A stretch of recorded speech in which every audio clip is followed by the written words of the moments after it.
The night is dark and full of terror, and on the isle, that terror comes from the screams of the Dilophosaurus.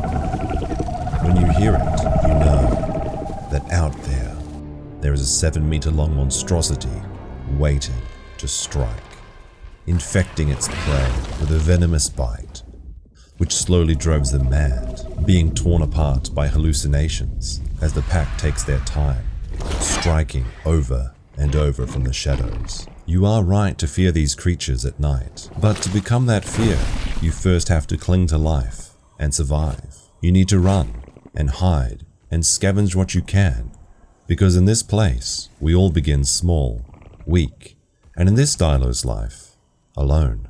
And so I began my journey at sunset on the North Lake and was immediately greeted by the roars of a Ceratosaurus.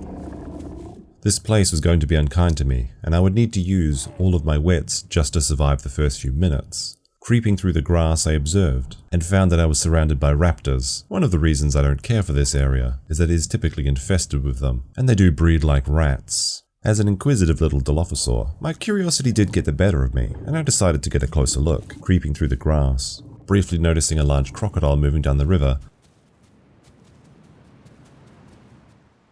stealthily moving around the rock. I heard in the distance the calls of a fellow Dilophosaur, but not wanting to give away my position, unfortunately I would have to leave it unanswered. As I slowly inched closer and closer to the top of the hill, my worst suspicions were confirmed. The raptors and the Ceratos were working together. Pack mixers, I thought. How could this get any worse? And then I was answered.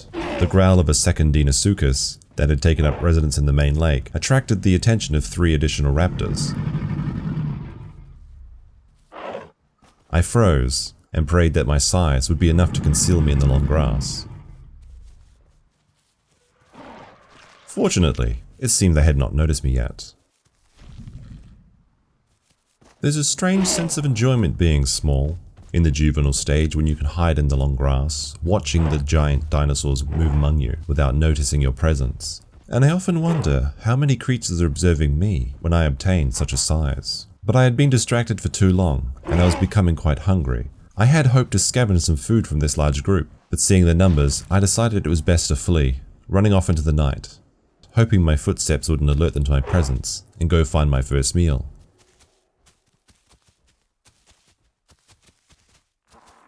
I had escaped, for now, but it wasn't long before I had to defend myself, encountering a freshly spawned Ceratosaurus in the forests. Sure, he was bigger than me, but I was faster, and knowing that he had no bacteria built up, being so early in the game, I decided to take my chances, being rewarded with my first kill and some tasty organs to boost my growth and help fuel me for the long walk to West Axis.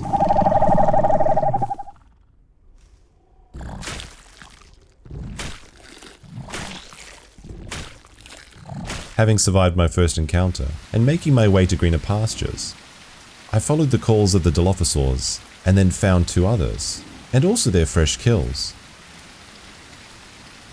But just as I was about to go down and introduce myself, 2 other Ceratos arrived, perhaps following me from the northern lake, who then stole their kills and moved into the hills. I would have to rely on my stealth once again. Fortunately, I was still small, but that would also make me an easy target.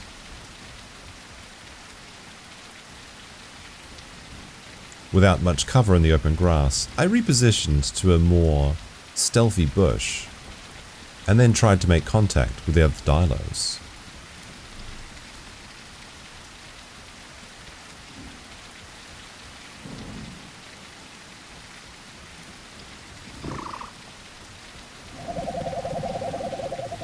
As luck would have it, they were willing to let me join their group.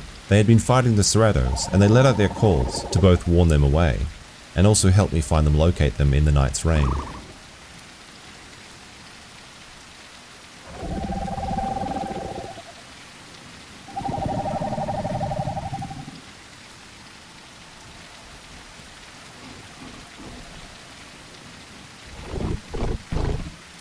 This was to be my new adopted family. They weren't all full grown, and I was the smallest of the group. but they offered some much needed allies in this cruel and uncaring world that we call a home. It seems I had joined them during a dangerous time, as they were in the middle of fighting the Ceratops I had spied from my hidden location.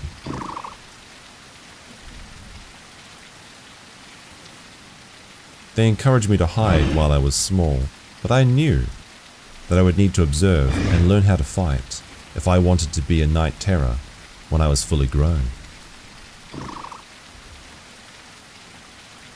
The Ceratops had made the tactical decision to retreat until sunrise, and in the early hours of the morning rain, it wasn't long before they returned to attack my new pack, instantly attacking one of us and taking him down in their surprise attack. The second broke off and began to chase me. There was no chance of victory here. All I could do was zigzag, run back and forth, and hope that I could outsmart these larger but slower predators.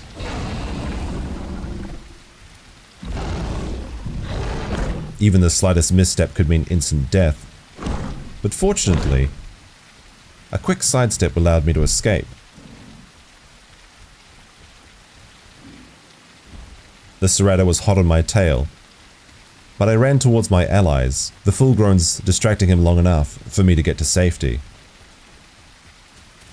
My quick footwork ensured my survival, but not all of us were so lucky.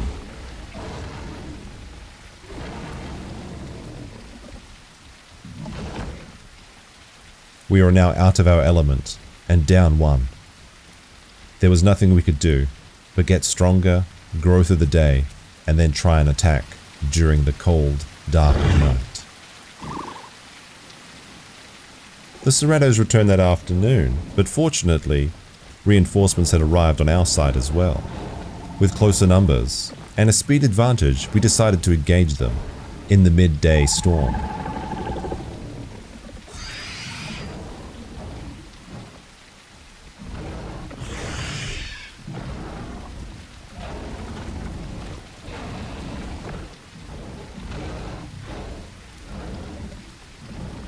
Of course, I was still small, not even able to envenom my targets, but I was fast and eager to show my prowess in battle.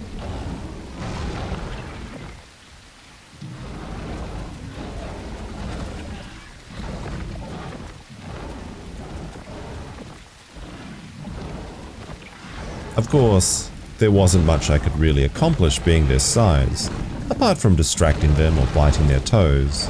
Still, as the adults distracted them, I got a couple bites in.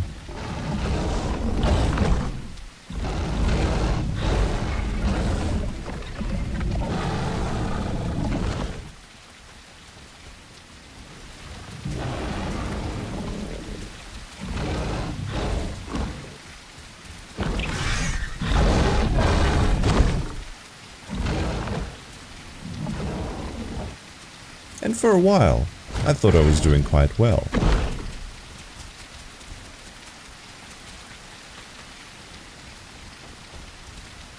But everyone's luck runs out eventually.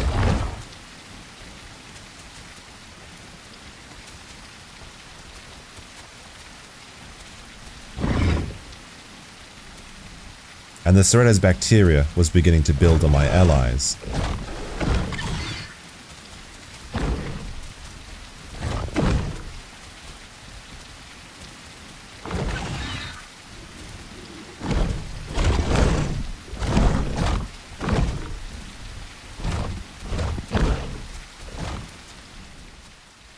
With one small mistake, I was bitten twice, the bacteria overloading my juvenile system, forcing me to vomit, instantly reducing my water and food to low levels. There was no way I could fight in these conditions, but fortunately salt was nearby, just one of the many reasons I enjoy West Axis as an area. Regaining some food, and as fortune would have it, a freshly hunted deer provided some food back, although I had lost over 60% of my blood and half of my health. I really should have been out of this battle for good at this stage, but, well, I'm a bit of a risk taker. The Ceratops had to be close, and I wanted to see him fall. But in this encounter, my zigzagging skills weren't quite as good as last time, getting stuck on a tree and taking another bite, filling my stomach back up with bacteria and also opening old wounds. I was out of this fight for good, and my inexperience was showing as I ran further than I needed to, exacerbating my already heavy blood loss. I had made a critical error, and it seemed like I would bleed out here and now. It seemed that all was lost. But luck would smile on me once more, and at just 8% remaining, my wounds healed, and I was able to begin the long process of recovery. Having filled up on water and food, our surviving pack members decided to move to the West Rail Axis Pond, following the migration path to hunt that night. But it was then that I noticed something. Clearly it had stopped raining ages ago, but I could still hear it. And as much as I enjoy the sound of rain, the game was clearly bugged, but, well, it's only been in development for the last 9 years, so I decided there would be no harm in quickly relogging to fix the error. Only to realize that I had now locked myself behind the queue. Well, I'm sure they'll fix that bug soon. When I finally got back in, my pack mates were nowhere to be seen. I let out a call, only for it to be unanswered. The rain was fixed, but I was now alone again. I was now more than halfway grown, but I would have to fend for myself. It was the night, and I wanted to hunt, so I began to make my way to the southern plains.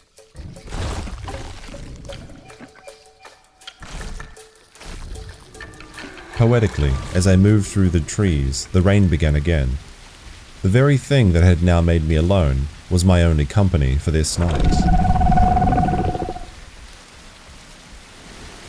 The southern plains can be a dangerous place for any solo player, and I could hear the calls of a Carnotaurus in the night's air, but the shadows were my ally. And even though I was not fully grown, I was confident in either my ability to fight or my speed to escape should the need arise. And as the shadows moved behind the mountains covering the plains in shadows, I had my first views of the destruction.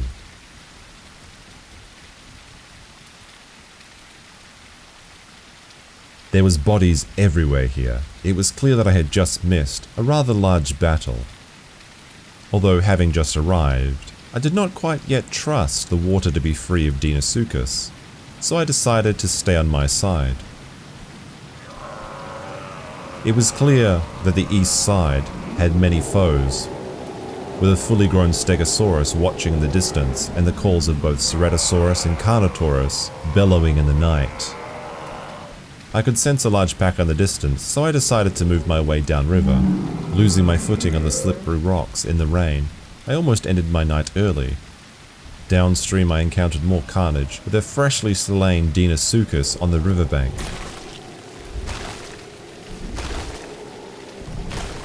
Wondering what I missed, but not willing to give up a free meal, I grabbed some of his tasty organs to help my growth, and then decided to move over to the East River. Luck had defined my run thus far, making my way across the river with the organs in his mouth, but they'd just run out, as I ran directly into a Dilophosaurus, promptly kicking me and dropping my lunch.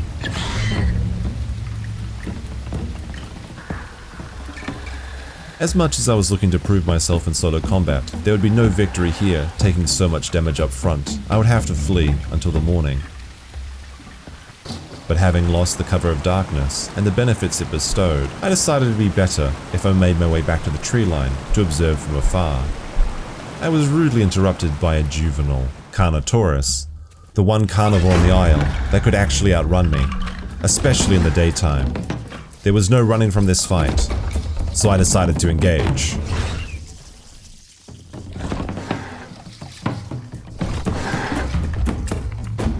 It was no longer night, and I was still wounded from the Dilophosaurus attack. But the Carno had clearly overestimated either his size or his abilities, and I quickly got to 3 stacks of venom.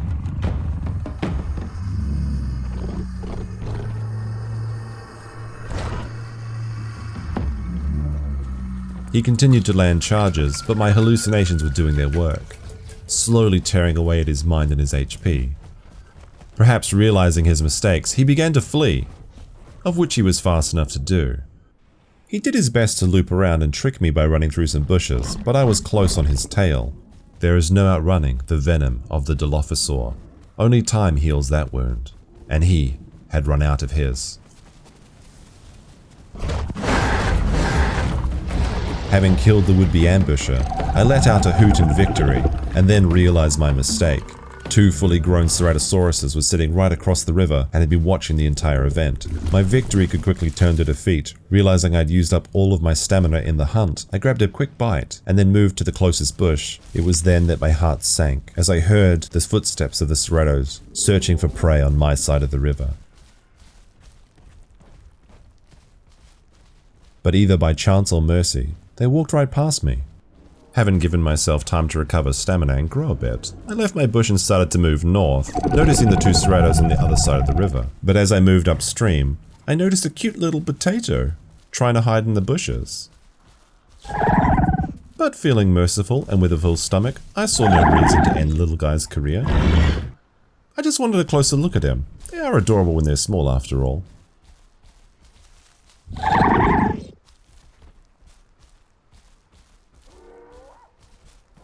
Clearly unwilling to be friends with a monster like me, I decided to continue north when I noticed something strange.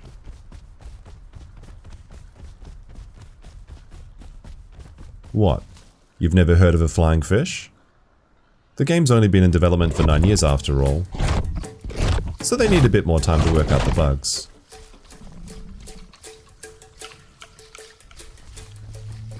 Crossing the river, I noticed movement again. This time, however, I was not feeling quite as merciful, taking the small Ceratosaurus as my morning snack. I continued my journey, calling for those of my kind. Through day and night, I moved, ever closer to my ancestral home.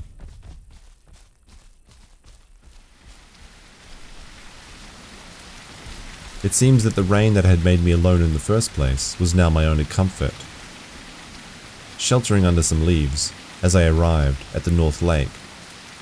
This is where it all began, on that one lonely night, hiding from the raptors and the Ceratos in the grass.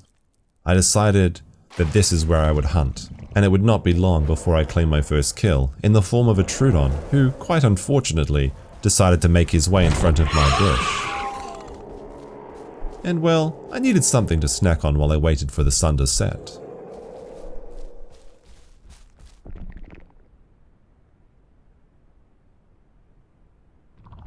It was now the hour of the Dilophosaur, and I set my ambitions high, as I noticed a full-grown Carnotaurus being stalked by 2 Ceratos. I decided to add a little bit of danger to their hunt. I had made my calculations, but dang, I'm bad at math. Taking a first bite vomit from the larger of the 2 Ceratos, locking me in the animation, and taking extra damage, I decided to run, but I had done enough to fully envenom them, and I laughed as I ran through the night, changing the favor of the battle, and the Carnotaurus was now on the aggression, forcing the 2 Ceratos to camp at a rock as the Carnotaurus growled at them angrily. Of course, the Dilophosaur venom does not work in the water or on a rock. The game does still have some bugs. It's only been in development for 9 years after all. My hunting pattern was simple. At night I would walk the plains of the northern lake, and at day I would retreat to the forest to feed and look for water. And as I was enjoying a little goat treat, I was rudely interrupted by a small Pachycephalosaurus who was looking to start a fight.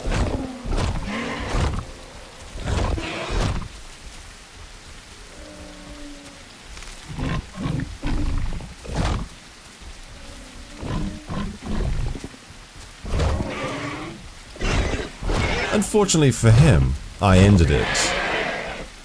As I moved back towards the North Lake, I encountered 2 more Packies, sheltering from the rain in a little spot that I could not reach. They were adorable, but really brought into focus the fact that I was hunting alone. The sun began to set and I returned to my hunting grounds, and as I taunted the raptors that take up residence in North Lake Rock, my calls were answered by a fellow Dilophosaur. My life of solitary hunting had come to an end. This was the only one of my kind I had seen since I lost my adopted family to to the login queue, and together we began to hunt and take control of the northern lake.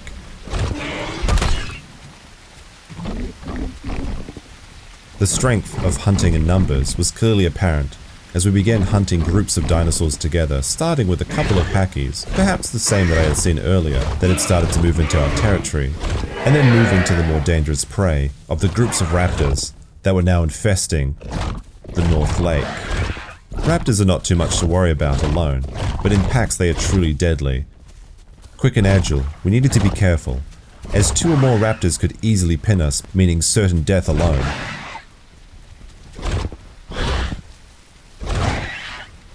Which is exactly what happened to me.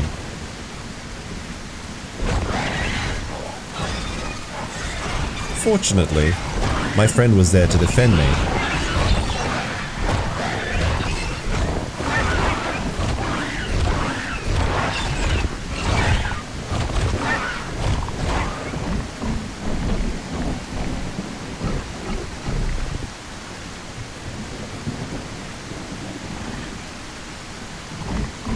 Our strength was obvious, but a pattern was beginning to emerge, with the raptors engaging us in small skirmishes and then fleeing back to their rocks that we could not access. This became an all too common occurrence, with every night ending with the raptors escaping to their safety rock. Still, there was other prey to hunt, and the raptors would often watch as we took down larger prey, which they would inevitably scavenge when we left the area. We killed our fair share, but there was one raptor in particular, who I called Red, that always seemed to escape, and always seemed a little bit smarter than the rest of them. It seemed like he was baiting us, teasing us away, trying to separate us. All too late did I realize the raptor's plan. Separated from my friend, distracted by Red, while he was there to defend me in my time of need. I wasn't there for him. I was overwhelmed with guilt and rage, and I chased the raptors to get revenge.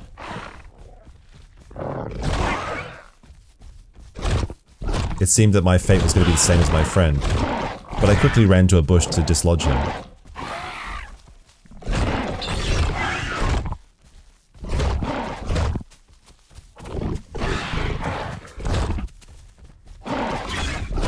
Fighting them throughout the morning, I was only able to claim one, as Red had escaped again. Clever girl. Finding one of Rondon's assassins, I dragged his corpse and swung it around in rage. But that would not remove the stain of not having been there in my friend's hours of need.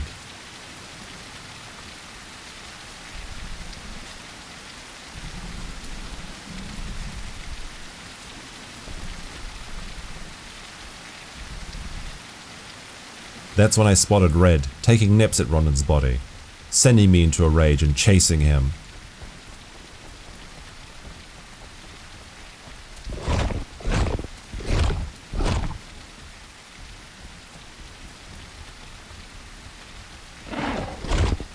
But I should have known what he was planning, as a second raptor emerged and lunged me.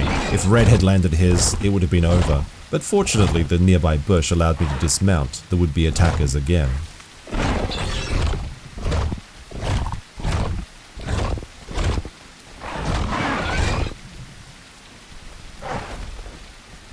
These raptors were smart, but I had learned their tricks, and I had successfully envenomed one of them, sending my illusions to attack for me, while also staying close to the nearby safety of a tree,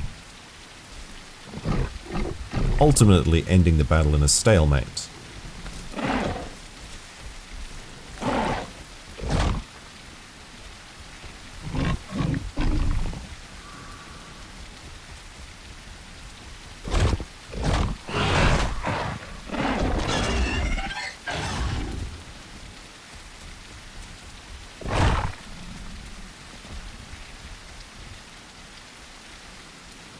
I was alone again, and had to play cautiously.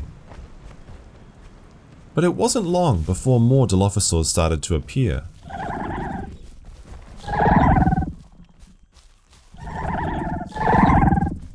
With a new ally, I explained the situation, and we continued our ongoing war against the raptors.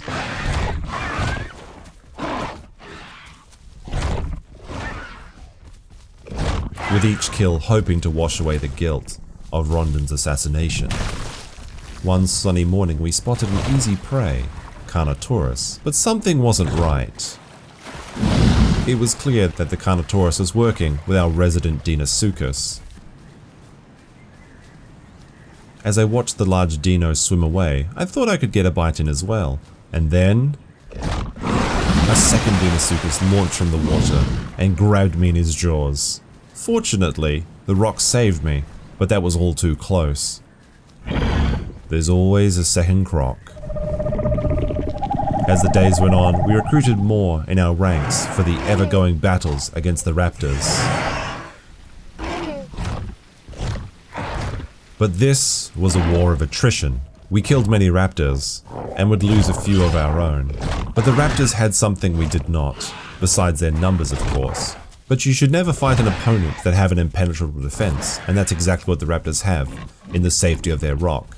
And their attack patterns was clear: wait for one of us to be separated, jump down and try and do as much damage, and then return to the safety of their rock. The battle went on for days, and I tried to avenge my friend, but Red never showed his face. When we had finally reduced Raptor Rock down to one raptor, I decided it was time to move on, making my way back down to the South Plains via the dam, with a little bit of entertainment of course. Reaching the Southern Plains, I quickly found a new warband, engaged in a massive battle between a huge mix pack. Tenontosauruses, Myosaurs, Stegosaurs, Dibbles, there was even Galleys and Troodons. This is when the Isle's truly at its best, when you have these massive battles with multiple groups fighting for their own survival. I really wish they would increase the cap on the official servers past 100, as many times you can find yourself wandering alone.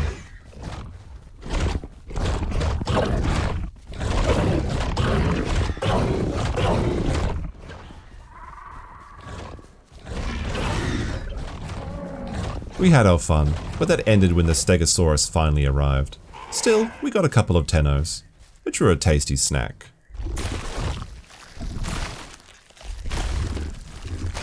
One of our packmates assured us the river was safe, which of course it was not. After the battle, for some reason, I felt compelled to move west, and spotting a cute couple of pteranodons on the beach, I decided to call at them.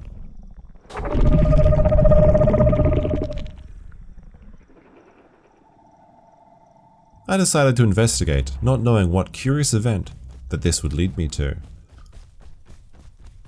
The source of the call was a mother Dilophosaur in the forests around West Rail Access, who was raising a large clutch of eggs.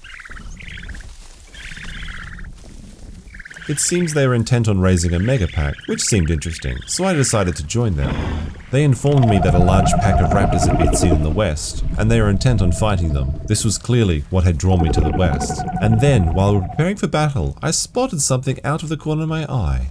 Clearly a spy, I decided to pursue them, and was greeted with an old friend.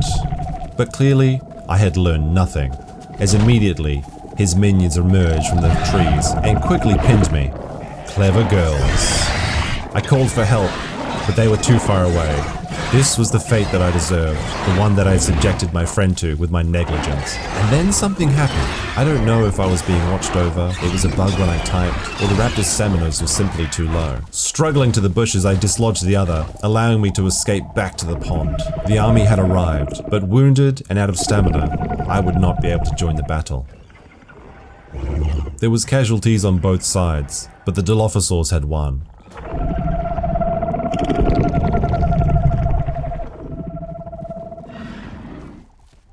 After the battle, I talked with the others. I searched through the bodies, but could not find Red's. Whether he escaped or bled out in the bush, I'll never know, but I never saw him again. Moving west, we decided to replenish our numbers, but first we had to clean up our new home, which we did without too much difficulty.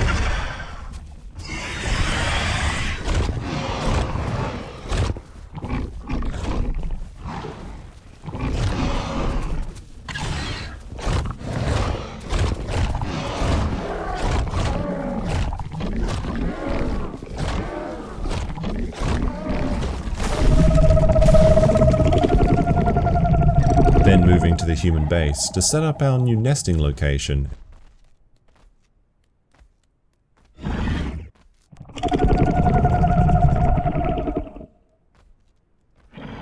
Once the nests were down, well, you know. Look away, chat.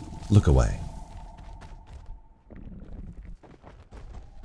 This would be the start of our new empire, and the age of the Dilophosaur.